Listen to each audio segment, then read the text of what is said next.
Hello and welcome to today's Bloomberg BNA webinar. I will now like to turn the presentation over to Angela Navarro for today's webinar, Building an Intelligence-Led Cyber Program, In-House Counsel's Growing Role in Cybersecurity Risk Management. Thank you, and welcome everyone to today's webcast. My name is Angela Navarro with FTI Technology, and we're pleased to bring this presentation to you today. I'm also pleased to introduce today's speakers. Our first speaker is Anthony Ferrante. Anthony Ferrante is a Senior Managing Director and heads the Cybersecurity practice at FTI Consulting. His expertise is in cyber resilience, response, and remediation services. Before joining FTI, Mr. Ferrante served as Director for Cyber Incident Response at the U.S. National Security Council at the White House, and also as Chief of Staff of the FBI's Cyber Division. Welcome, Anthony Ferrante. Our next speaker is Dina Uhl, a Senior Managing Director at FTI Technology. Her practice focuses on designing, implementing, and enabling change management for information governance, data privacy, and data security in e-discovery programs. Prior to joining FTI Technology, Ms. Uhl managed the Information Governance Program at Marathon Oil Company, where she led the strategic development and execution of a holistic data management program. Welcome, Dina Uhl. Finally, we are honored to have Tom Crouch, Director of Legal Services at Cisco Systems, with us today. He specializes in global data privacy and data protection with a specific focus on Cisco's $12 billion services business. Tom has been with Cisco for 10 years and has held various executive positions in the business as well as legal department. Welcome, Tom, and welcome to our speakers today. I'd now like to turn the call over to our first speaker, Anthony Ferrante. Anthony, please go ahead. Well, thank you for that warm introduction, and thanks for everyone on the call. I'm actually going to pass it back to my colleague, Dina Uhl, who is going to open it up and give us the current climate and the landscape of cybersecurity threats that we're facing today. Great. Thanks, Anthony. And good morning and good afternoon to everyone who's joined the call. In the current climate, one of the interesting areas around in-house counsel's growing role around cyber risk management, there was a recent ALM study that came out where 65% of general counsel surveyed placed privacy and data security among their top concerns. And this is really due to the current climate that's affecting nearly every corporation in the world, where we've seen a number of high-profile data breaches involving public companies ranging from Wyndham, Sony, Home Depot, Target, and Yahoo, and most recently Equifax, which sparked investigations by the Attorneys General of New York and Illinois, as well as the probe by the U.S. House Financial Services Committee. These examples have yielded numerous class action lawsuits against the company's board of directors and/or officers, claiming breach of fiduciary duty and resulting in resignations of key senior officers and, in some cases, serious market and stock price implications. Many regulatory agencies, such as the FTC and the SEC, have followed up with enforcement actions against companies that have failed to take appropriate steps to safeguard data. And in May 2018, the European Union will be revealing their global data privacy regulation going into effect and will have the ability to assess organizations' fines of up to 4% of annual global take for most serious infringements. As a result, the boards are looking to the general counsels and legal departments to understand the regulatory and risk climates of their organizations around cyber and data breach and want to know what the company has in place to reduce this risk. Anthony, do you want to walk through that? Yes. So thank you very much, Dina. I think you gave us a great lay of the land, the current cyber threats, and what it is we need to do about it. So the question is, what do you do about it, right? Cybersecurity is risk management. No silver bullet, and I'd be lying to you if I sat on this call and told you that we're here to talk about the silver bullet that's going to protect you or your organization from these ever-evolving and emerging cyber risks, cyber threats, right? So it's critical to understand that this is constantly evolving. The only constant here is the change. And I think it's safe to say that your data has shifted being from no longer just being an asset, but data is also a liability, right? And you want to do what you can to protect your data. And so the first question when we talk with our clients is to understand your most critical assets at your organization. What is it that is most critical to you, whether it's data or a function? And once you define that, you want to understand what you have as far as best practices around those assets. Again, whether it is actual data or an actual function at your organization. So what best practices do you have around that? And that's the first question we always ask our clients. Identify these crown jewels, so to speak, and then build best practices around them. And then you want to make sure that you have infrastructure in place so you know if that data or those operations are indeed compromised. And then you want to make sure that you have a process in place to effectively and efficiently respond to that breach. What's also important, though, is in addition to understanding your organization and understanding your assets and your operations, you also want to understand your adversaries, right? It's an age-old saying, understand your adversaries so you can best defend against them. And that's where it's critical, and that's where we advertise building an intelligence-led cyber response program. And the reason, let me dig down a little deep there and just say, if you're a financial services organization, your threats are going to be emanating from financially motivated actors. You need to be cognizant of that. If you're a political entity, your threats may be emanating from hacktivists or politically motivated malicious cyber actors. If you're in the pharma industry, it could be insiders or actors trying to steal your intellectual property. If you're in the energy sector, you could be looking at threats from nation states or terrorist organizations. So it's important to understand not only your critical assets, but who are your number one adversaries. And then you want to build a program around that information, because that will allow you to effectively prioritize your cyber response efforts and allow you to get in front of the threat. I think we've all heard the saying once before, and I'll say it again, we're as strong as our weakest link. So we have to identify what steps we need to take to get in front of these threats. Threats are evolving daily. We have ransomware, denial of service, theft of intellectual property, espionage from nation states, data destruction. I think we'll see a rise in destructive malware in the future. And then, of course, threats emanating from insider threats, whether they are committing any one of these acts or sabotage all by themselves. So that's why it's important to understand your critical assets and your adversaries and do everything you can to get in front of them effectively and efficiently. And that said, that lay of the land, I will turn it to my esteemed colleague Tom to talk about programs to consider. Great. Thanks, Anthony.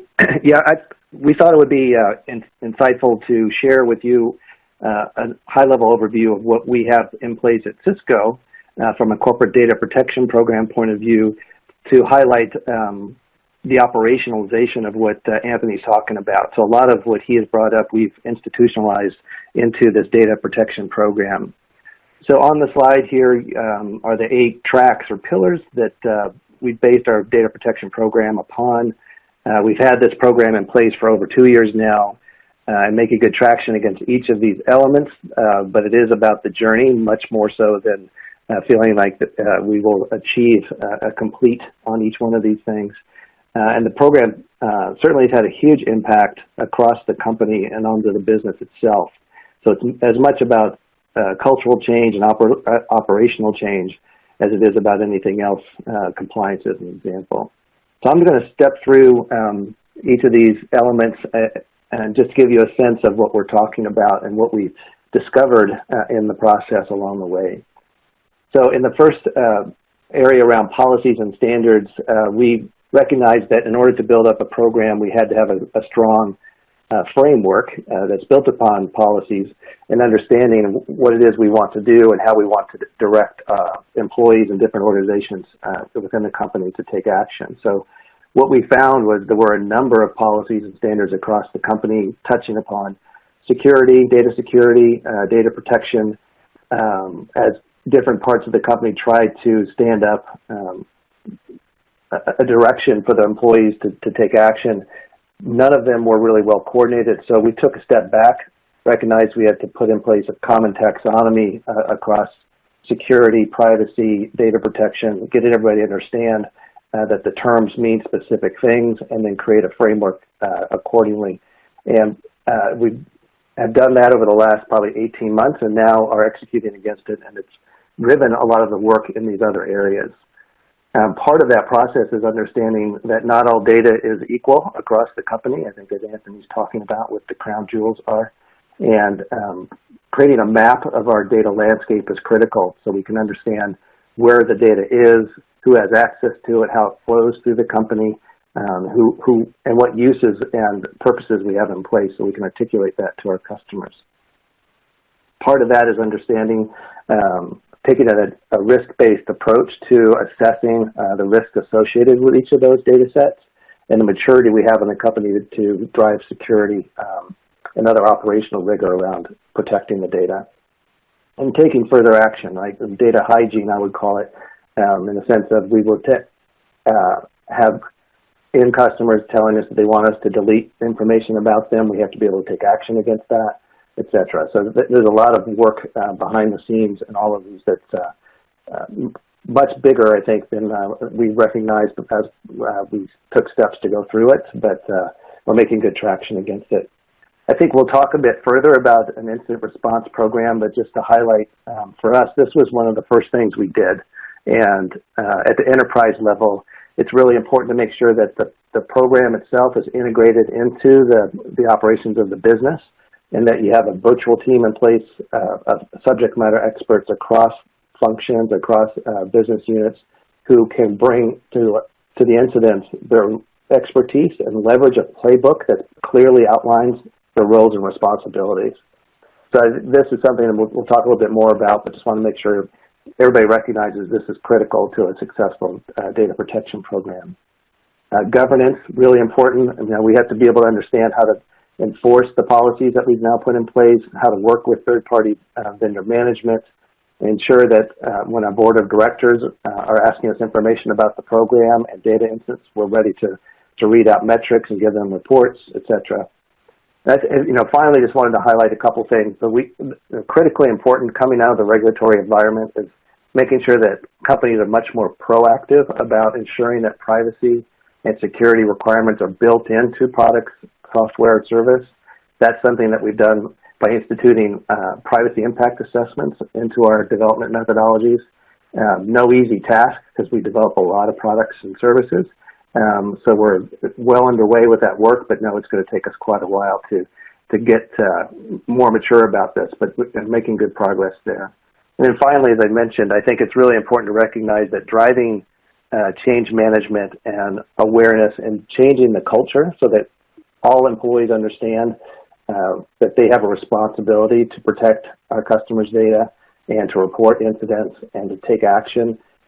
We put together strong online training and awareness campaigns, internal marketing campaigns. So this is something that we have concerted effort against, resources dedicated to, and it's at a global level. So hopefully that gives you a sense of the level of effort it takes to do this. So I'll hand it over back over to Anthony. Thanks, Tom. Appreciate it. So next I'll talk about why do you need an incident response plan? Many reasons, and I could talk about this for hours, but I'm going to boil it down to the next few minutes. First, I'm going to say no two plans are alike. And I've been in industry, I've been doing this long enough to know, and have been approached many times by colleagues, oh, can I get a copy of your plan? We need to deploy a plan at my organization.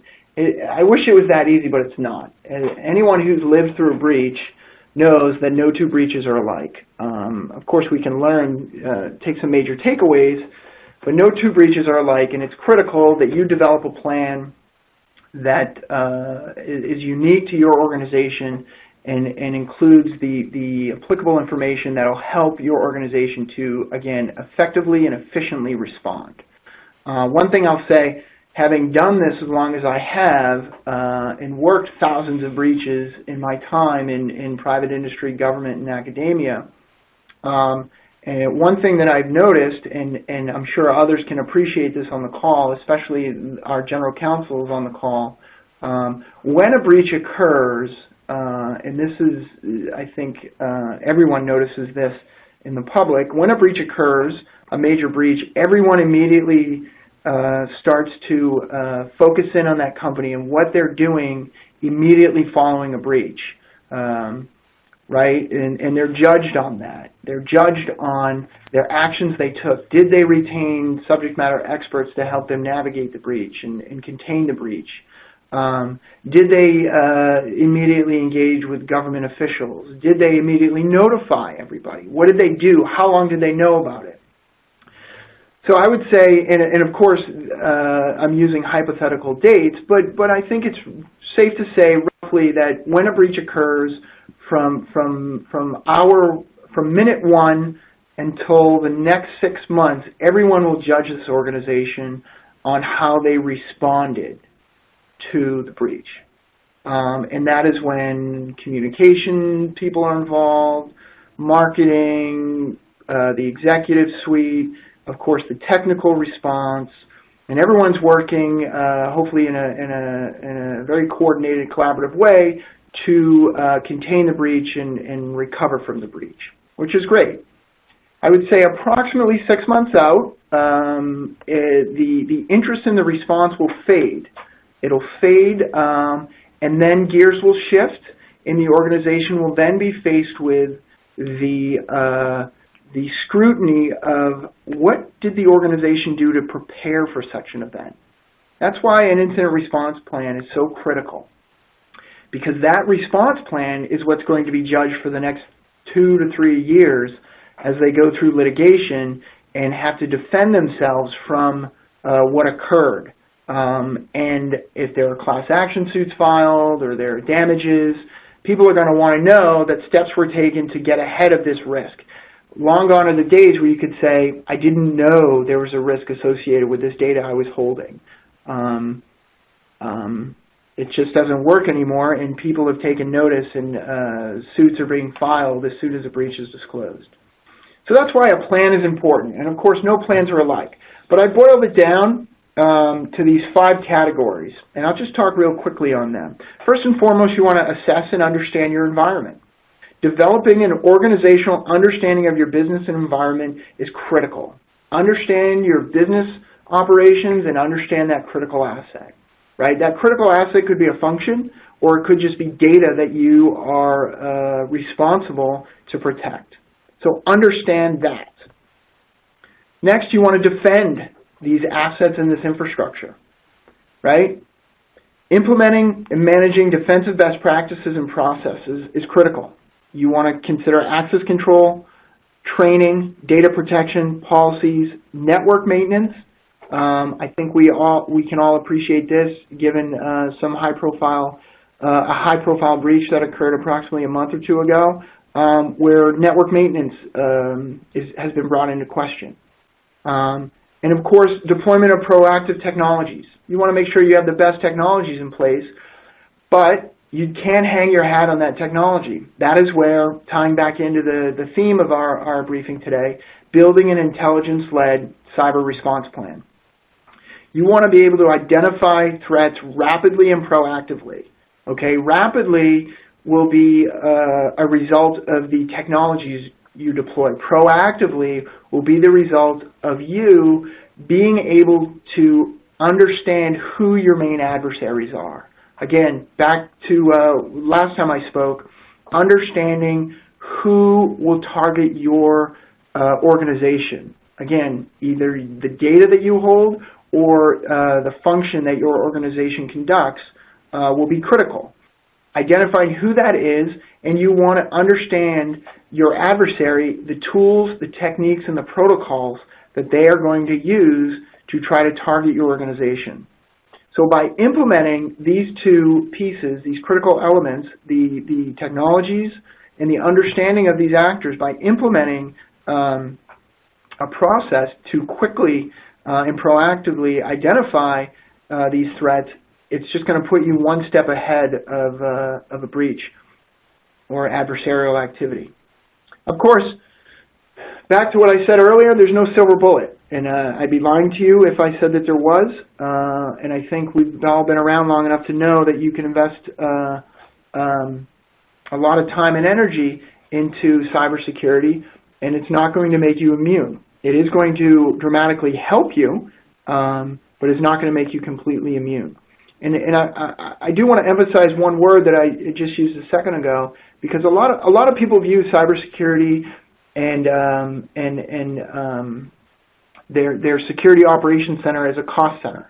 And I challenge the thinking there, because I like, and I emphasize when we talk to our clients, think of it as an investment. I've worked thousands of breaches. I've been at the other side of the table talking with clients and victims of cybercrime, where I've seen $100 million walk out the back door because email systems were not protected properly, or their intellectual property was stolen because of poor patch management on their network, or because they had a lax telecommuting policy that allowed for adversaries to compromise systems without IT personnel understanding if their system was compromised or not. So it's important to think of this as an investment in the security and future of your organization. So as we continue and think about response, incidents will occur, small and large, and again, no two incidents are alike. But when you do respond, you want to be able to respond holistically. And one of the ways we think about cyber incident response is that it's way more than just a technical issue. It's a business issue. I can't tell you how many conversations I've had with clients where I've talked about Petya, non-Petya, or WannaCry, or what's happened to some major credit monitoring organizations, and I've said, you know, in response to that, did you use that as an opportunity to exercise your plan, and did you have the right people at the table? And they looked at me and said, well, I don't understand. I'm the chief information security officer. I'm the chief security officer. I make these decisions. And I, you know, politely said, I think your chief executive officer and other senior executives at the firm may disagree. It's a business operations problem, and that's why we talk about it at TI Cybersecurity. Global cybersecurity challenges affecting your organization, your people, your operations, and your reputation. I feel like when we talk with our clients, that is what most people are worried about: operations and reputation. Operations, time is money, and your reputation in some cases is priceless. So when you respond to an incident, you want to respond holistically. Have the right players at the table to navigate the problem and to ensure that your organization is responding with the correct people in the correct way, and that it is a group decision and that it's not siloed and left only in the tech shop. Which then, of course, leads us to recovery. Recovery is the most important piece, and I couldn't agree with you more, and we work with our clients diligently on this topic because we want to help our clients recover operations quickly and sustainably. And when I say sustainably, I mean the last thing we advise our clients to do is to just recover and patch systems haphazardly or solve the one problem they have and leave them be. We like to work with our clients to develop a holistic recovery solution so that we ensure not only do you recover from this particular problem, but you make sure that it doesn't happen again or a variation of this happen. And that's why recovery is important. And with that said, I will pass it over to my colleague Dina to discuss goals of a response plan. Great. Thanks, Anthony. So the primary goals for any response plan is to be able to enable a company to quickly identify, manage, and mitigate an incident, period. And incident response plans are not new. In the energy industry, they've had them for years. Anytime that they have an oil spill or a gas leak, they've had to have teams in place that knew exactly where they needed to go, who they needed to talk to, how they were going to handle the incident to be able to prevent any serious damage or physical harm to the environment or to people. And nothing is different around a cyber response plan. So by having that in place, you allow your people to be able to quickly handle it to reduce your potential reputational damage, to also prevent or reduce the loss of any key data, as well as being able to notify the appropriate authorities, regulatory bodies, and other groups to be able to help meet expectations and the details of the breach. Additionally, the goal of a response plan also is to demonstrate the company's security measures in case there is an actual lawsuit and be able to prevent that.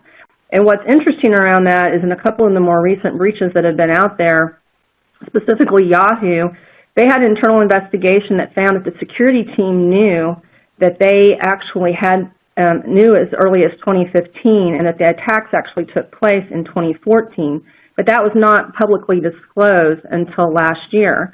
Additionally, the investigation found that Yahoo executives did not properly comprehend or investigate, but there was no intentional suppression of the information. So what you're seeing is the executives don't understand how any of this works. They're not intentionally trying to prevent it, but this isn't preventing the lawsuits that are coming out where they're actually getting filed against CEOs, CFOs, and other board members alleging federal security law violations. So the plan actually demonstrates that a company is actually trying to be reasonable and move forward with putting that in. And for companies where they have actually had those data security measures, the courts have found favorable resolutions around that. So plans protect both from that side as well as making sure that your workforce and everybody is aware that what they need to do in order to be able to plug that up. So with that next, I'll lead it off to Anthony to start talking about the elements of a response plan. Thanks, Dina. So elements of a response plan. This next slide may look a little messy, but the purpose of this slide was, as we were sitting around preparing for this event, we wanted to, of course, we're talking about incident response. We wanted to include as much as possible the various and many elements that may or may not be involved in your incident response plan. It's a good cyber security incident response plan needs to be holistic and incorporate all elements of your organization, and those who should be involved should be gainfully employed. It's an old term I carry with me from government, is that those people sitting at the table should be gainfully employed, meaning they should have a purpose for sitting at the table and not just so they can be a part of the crisis conversation that is taking place.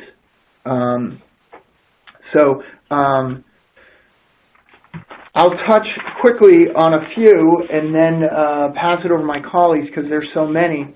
But when you look at incident response, again, it's critical to when an incident occurs, no matter what size, small or large, you want to activate a plan, and it's critical to act immediately. Don't wait. Many people will say, "Oh, let's wait and understand. Let's get some more information." No, because an incident is actually occurring at that moment. And getting information sounds great, but by the time you get all the information you need, it may be too late. And you want to be able to have, at least people have situational awareness. And please, let me assure you, after doing this as long as I have, incidents do not only occur Monday through Friday, 9 a.m. to 5 p.m. I cannot tell you how many times the phone rings Friday night at 9 p.m. with an affected entity very concerned and in crisis mode because they've just learned that they have a breach on their network. That's okay. I feel your pain, and we are here to help. We've been there and can immediately help you activate your incident response plan. You should have mechanisms in place. So when you do need to activate your plan in the middle of the night or on a weekend, you have a standing call bridge, or you have a mechanism in which you can all get the appropriate people on the line to start having these conversations. May I also suggest that you have not only primary actors or players in your incident response plan, but you have standby players in your incident response plan. We work with our clients regularly, and we do tabletop exercises. And we sit down, and as the incident begins, I've walked up and tapped the general counsel on the shoulder and said, "I'm sorry, but you are now on an airplane for the next 12 hours and unavailable. Who is your deputy, and who can step in and help navigate this situation in your absence?" It happens every day. And when we activate these plans and when we work with our clients, I would say the majority of them have a player that is unavailable for whatever reason, so you need to consider that. You're not always going to have your all-star team available, ready to go, so you need backup and standbys. Another quick note I'll make on that scenario I just described, where I tapped the general counsel on the shoulder and the deputy general counsel stepped in. The deputy general counsel was, to their credit, very candid with everyone at the table and said, "I'm sorry, but I don't even know who to call or what to do next. I've never been involved with this incident response planning, so where do we begin?" That's a great and an extremely valuable lesson to learn during a tabletop exercise and not on game day. So something to consider as you map out your plan.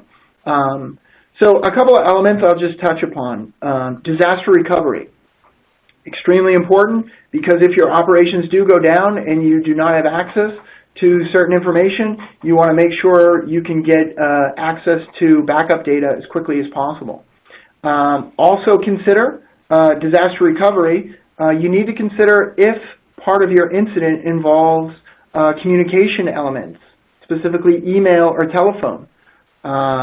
I don't want to list any names of organizations, but I think we all know a couple of organizations that have dealt with destructive malware attacks.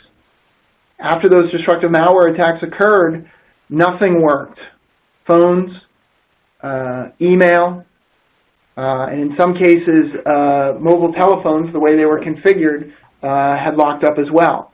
So you need to think about, do we have a completely separate method in which to communicate? Maybe that even involves an old-fashioned telephone tree. I don't know. I leave it to you to figure that out. But some organizations actually do have that as a fail-safe. If all else fails, we activate our old-school phone tree. So disaster recovery is important. Communicating with the public, if it's necessary. There are two schools of thought. Some will say, oh, we need to understand the scope and scale of the incident before we say anything. I can appreciate that. Some believe that, no, we want to get out ahead of this and let the public know that something has occurred. We're just working diligently to identify the scope and scale. There's value and benefits in both sides, but again, that's a business decision. That is not something that should be decided in a silo by technical people or by select few at the organization. Same with your own internal staff. I can assure you, internal staff will notice something is wrong if you have a massive breach. Of course, the smaller breaches are easier to contain, both technically and office-wise. But you want to make sure that you have internal communications as well. That is going to allow you to manage the message as the incident unravels, which is critical. Staying on the theme of communications, media. If media gets a hold of this information through whatever mechanisms, are you prepared to deal with media? These are important questions to ask. You'll also notice that the last 4 elements of an incident response plan I've been talking about, only one of them actually involved technical elements. The last 3 involved communications.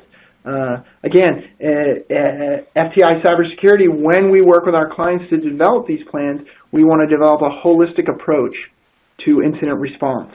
Never have I worked an incident that has been purely a technical matter. It has always involved other elements as well. Intelligence. Intelligence is important in your plan because you're going to want to quickly and effectively identify who may be responsible for this incident. Who may be responsible and what techniques they may or may not have used. This will allow you to focus your response efforts in whatever way is appropriate. If you may encounter extraterritorial issues, not all organizations reside within the United States, and we can appreciate that, and we want to help our clients identify if a breach occurs, what effects may be the result of extraterritorial issues, especially with the impending GDPR regulations hitting us in May 2018. Law enforcement coordination. Many of my clients call me and they say, we have this problem. When should we call the FBI or the Secret Service? When should we notify law enforcement or the U.S. government, period? That's a conversation that you should build into your plan.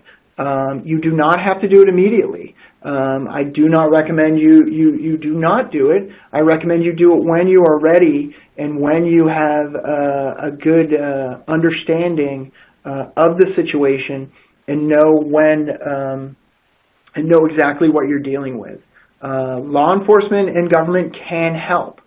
It's just a matter of engaging them at the right time and engaging them correctly and viewing them as a resource to help because they can provide tremendous value during an incident. And then the last one that I will touch upon before turning it over to my colleagues is my most favorite one, exercise, exercise, exercise. And I ripped that off, having lived in New York City for many years, from the old saying, how do you get to Carnegie Hall? Practice, practice, practice. The same holds true for cyber incident response planning. You need to exercise your plan. No 2 incidents are alike.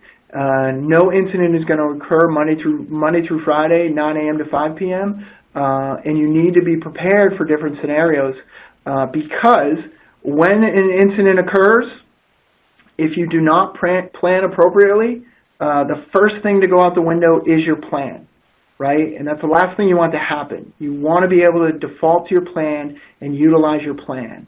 Your plan is going to be your most critical element. And don't think of it as a flow chart. Think of it as a guide to help you anticipate the unexpected, because that's ultimately what you're going to be dealing with a cyber incident response. You have now encountered the unexpected. Even though you're expecting it, you're encountering a situation that's going to throw you unexpected curveballs, and you're going to need a guide in which to help you navigate the situation. So with that said, I'll pause and turn it over to my colleagues, Tom and Dina, to speak. Great. Anthony, this is Tom. I'll just add a little bit of color to what you said. I really appreciate all you shared. I think that is a good walkthrough in general. But I think from a in-house role perspective, a data protection legal role, I think it would be helpful to give a little bit of color. What I do, what folks on the data protection legal team do, participating in an incident response and following the playbook that we have developed at Cisco. So, I mean, it's very important that legal plays a specific role early on in the process. So on this chart, if you look at the triage and the response areas, that's where legal gets involved fairly quickly. The monitoring, we have a separate group that is dedicated to managing our responses globally. They'll do a quick triage to understand the type of data and what's going on and the type of incident it is, and therefore the type of, what kind of virtual team needs to get pulled together. But regardless, legal's involved, and we get quickly involved to ask questions and probe, as Anthony was pointing out, to really get a comprehensive understanding of what we have in front of us. So we'll be asking questions of the investigative team and the virtual team, such as, do we in fact have a breach, or is this an incident? Is there unauthorized access of confidential information? Is there personally identifiable information involved, like credit, bank, health, intellectual property data? It's really important because not everything is the same, as Anthony pointed out. Incidents vary wildly, and oftentimes you can get going down the track, and before you know it, you don't even really understand what the incident was. There are oftentimes contractual requirements we have to notify specific customers in a certain period of time, so we have to understand that early. As Anthony mentioned, I think it's important to work closely with corporate communications and understand the potential external impact and media exposure. Regardless, at Cisco, we take a very customer-first, customer-centric point of view, and we want to be very transparent with the potentially impacted customers, so we will always communicate quickly and early and explain what's going on and the actions we're taking. So that's part of the plan itself. And then ultimately, you got to ask: has there been any harm from the exposed data to the potential impacted end users? Because oftentimes, at least in the variety of incidents we see, there's not harm, and therefore there's not potentially action to be taken from a regulatory point of view, but there certainly is from a corporate goodwill and trust point of view. And then finally, just a review, as Anthony was pointing out, right? We, from a legal perspective, have the obligation to review the breach notification requirements across, state, country, regulatory requirements, and I think that's something that we do as a matter of course. There's well over 400 plus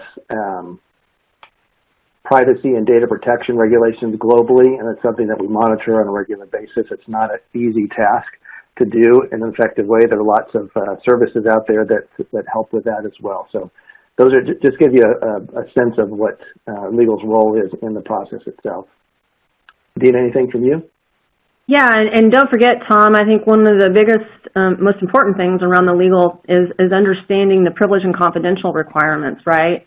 It's making sure that if you have that type of an investigation, is it appropriate to put that under a P&C wrapper so that you've got a lot of those communications and materials and investigation information that's pulled together under that P&C in case something does turn into a lawsuit? I think that's an important step. Would you agree? Yep, and keeping the circle really tight, right? I think it's important to, everything's marked privileged and having legal involved, exactly. That's what. Right, and I think Anthony also hit on having that communication plan.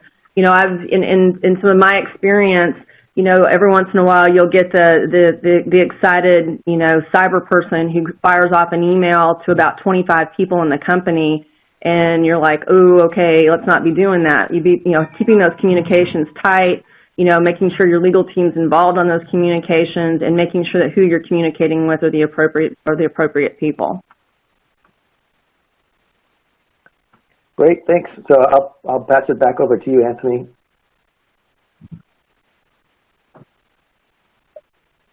Great, thanks, Tom. Thanks, Tina.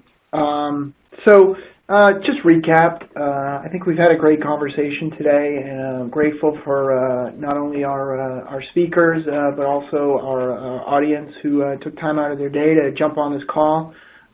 Just to recap, and I know it's on the slide, so I'll just highlight the most important pieces when we view these matters, these cybersecurity matters here at FTI. Really, I mean, the reality is these cybersecurity threats are emerging every single day. They're global threats. No matter where your organization resides, you're faced with these global threats. And it boils down to what we view as three critical elements affecting your people, your operations, and your reputation. I know I said it earlier, but operations and reputation are what usually our clients stress to us are their most critical elements. Of course, in addition to their people, because they view that as just business continuity business growth and opportunity.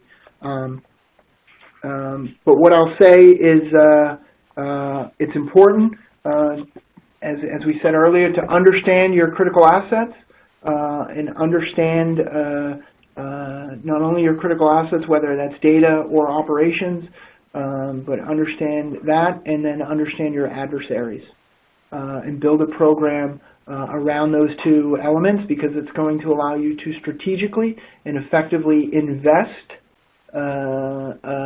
your cyber security planning and response elements around those two elements in a very smart way. Doing that will allow you to proactively identify threats targeting your organization, allow you to quickly and effectively respond to them. Pass it over to you, Tom. Yeah, I think we've hit on it hard in the sense that being proactive and taking proactive measures is vitally important, now more than ever. So developing a company-wide data protection program, as we've discussed here, which includes a formal data incident response program, is critical. So if you haven't got that in place yet in your company, that's something that you should take to heart and understand that it's not a nice to have, it's a requirement in doing business, to do business in this environment. Part of that is training and enabling your employees to report all types of data incidents across the company so that you can track and assess and respond accordingly. I think that's pretty clear in what's been shared today and certainly what you've seen in the press. And finally, developing the incident response plan, you must consistently practice the process with the virtual team across a variety of use cases, as Anthony has pointed out. I think there's no one type of incident that happens more often than another, and everyone has its unique, crazy aspects. And don't wait until an incident occurs. I think that it's clear when you see it on paper, but boy, you don't want to live through that. So over to you, Dina.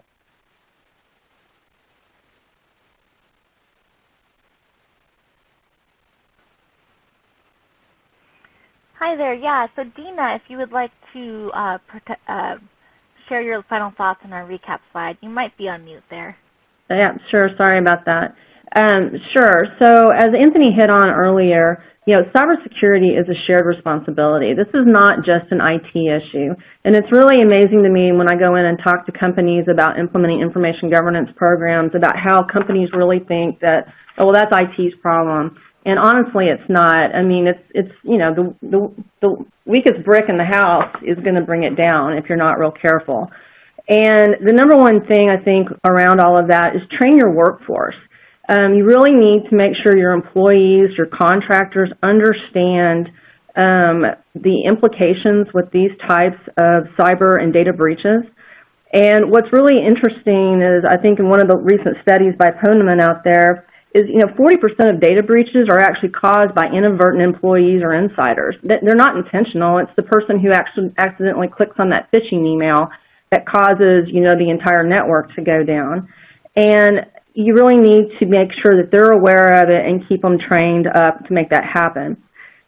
Secondly, one of the other things is you really need to understand where that highly sensitive data resides and train those specific groups to be more aware and have special procedures in place for data handling. So, for example, your HR department, what are their data handling procedures around PII and PHI, and how are they managing that information and where are they putting that? And making sure that they're fully aware of the implications and how they're managing that data. And then don't forget about your third-party vendors. A lot of those, they have as much of a data protection role of your data as you do. And they need to be aware of what type of data they're handling, your security requirements around that, and also make sure that your contracts have that protection language in there in case they are the cause of the breach, so that you can actually have some type of a liability limitation in case something further goes down that road. So with that, Angela, I think I've wrapped up, unless, Anthony, you have anything else you want to say?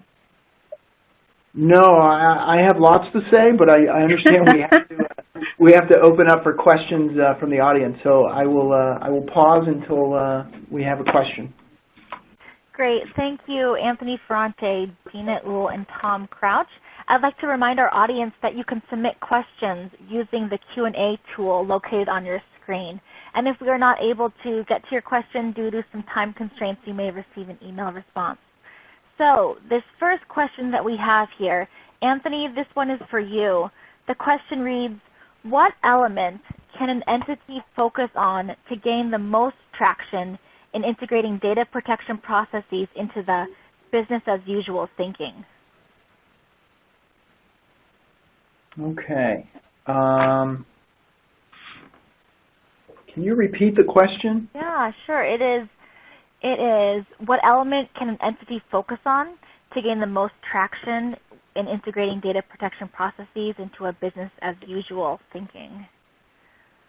What elements can an organization focus on?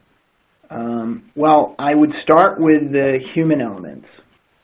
As Dina highlighted earlier, unfortunately, in the world we live in today, the humans are the weakest link. No longer, long gone are the days where we actually have to break infrastructure to gain access. We can simply ask for a password, and approximately 50% of people will volunteer that password to that person. And I think it's critical. Not only do we build security thinking into our everyday working staff, but also build in exercises in which that staff can practice their posture, their security posture, and their thinking. An organization, I said it earlier during the presentation, you're as strong as your weakest link, and staff should not think, oh, this is not my problem, this is IT's problem. To use a sports analogy, that's like saying the goalie on the hockey team is the only one that can prevent people from scoring.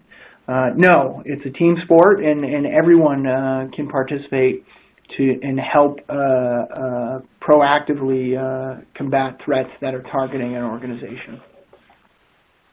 Yeah, Anthony, this is Tom. I'll add to it, right? I think we have certainly seen at Cisco that in spades, that we have to drive broad awareness campaigns, get everybody to understand that everybody has an individual responsibility to be responsible for data protection of our customers' data. The policy work I mentioned, has been critical in order to get things in place so that people understand what they need to go do. From an operational perspective, how they can report incidents, all those things are, you can't just stand it up. You actually have to get the education out there to get people to do it. Thank you, Tom. And Tom, we'll stay with you for this next question. Our next question reads, can you touch on expectations for the new EU requirements? Gosh, that's driving all the work we're doing. So I'd say all the requirements, really, the interesting thing is the general data protection regulation has become kind of the level at which we all need to focus the companies we operate to protect data. So it's much more of an operationally minded regulation, in that it doesn't just state that thou shalt not do these things. It starts to get into details around doing privacy impact assessments and having the data breach or data incident response program in place. And if you don't have those things, those potentially are major violations of the regulation that can result in fines up to 4% of global revenues, as Dina mentioned earlier. So it has fundamentally changed the game, I would say, in the context of privacy from a global point of view. If you're doing work in Europe, but a lot of the regulations in Asia and elsewhere are mirroring the requirements from the GDPR. So in many respects, what's going on in Europe is now sweeping across the globe. So I don't know if Anthony or Dina, you have anything else to add? No, I agree with all of that. I mean, some of the other requirements are they're requiring data privacy officers in the company. I think it goes back to the privacy impact assessments where you need to have that data map of knowing where that data is set. You also need to know how data is being transferred between various countries. I think that's another key system. So when you have disaster recovery systems sitting off in other countries, you're needing to know where that specific information is getting transferred over to. I think those are all very important areas. And so while that focuses more on PII, the EU version of PII is much broader, where it actually is language where it just identifies a specific individual. It's not as finite as it is here in the U.S. around Social Security numbers and date of birth. If you can actually identify a person, then that actually starts falling up underneath the GDPR. Yeah, and I would add, so it's an ever-growing list because the concept is if you can put some elements together that alone don't identify but together do, you know, Yep. it's a very complex space for sure. Yeah. Thank you, Tom, and thank you, Dina. Our next question will go to Anthony. Question, this is something that you talked about in our presentation today. The question reads, how often should surprise trial data breach scenarios occur? Thanks, Angela. Great question, and I'm glad to see it. Someone has asked it. So I would say, again, no two incidents are alike, and there are small and large incidents, right, and everywhere in between. So I would say at least once a quarter, an organization should be exercising their cybersecurity incident preparedness and response plan. That doesn't have to be a full-fledged enterprise breach, but it could be a smaller version of a large-scale breach. And it should also, I would encourage organizations, if they're doing it once a quarter, maybe plan 2 of them and then have 2 of them unplanned. And I would also encourage organizations to use current events as an opportunity to activate incident response plans.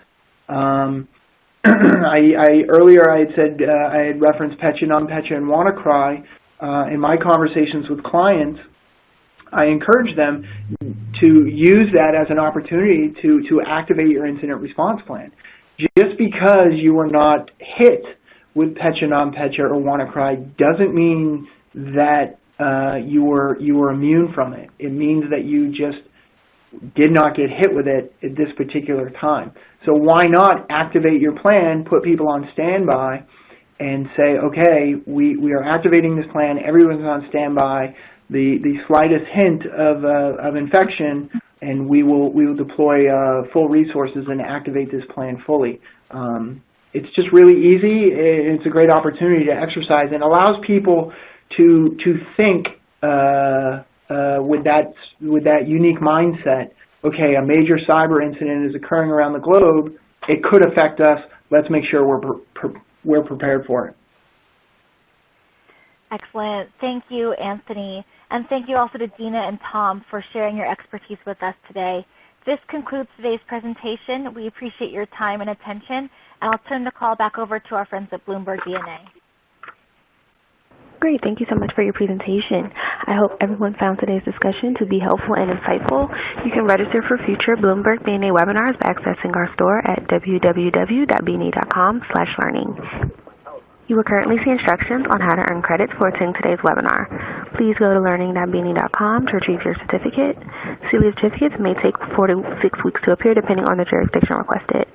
If you have any questions about continuing education credits, please email us at credits@bna.com. Finally, I once again thank FCI Cybersecurity, our speakers, and all of you for your participation in today's webinar. Thanks, everyone, and enjoy the rest of your day.